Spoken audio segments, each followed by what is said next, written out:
when I buy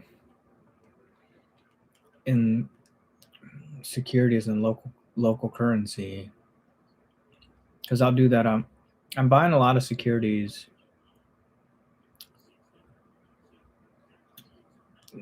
on the local stock exchange in that country's currency sometimes, and it's kind of been a challenge to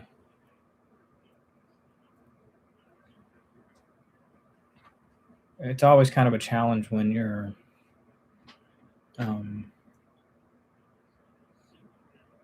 accounting for it after the fact in terms of currency conversions, things like that. The foreign exchange can move against the dollar for better or worse, so you have to account for that.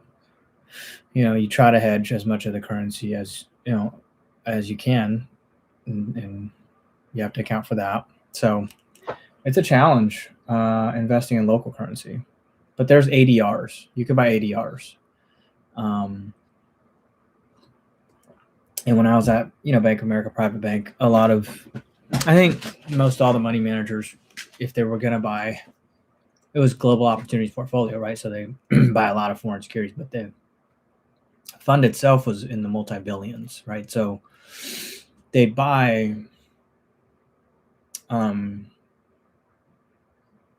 ADRs, what they're called, American Depository Receipts, effectively. And there's, when you're buying big companies, they typically have an ADR that tracks the stock movement,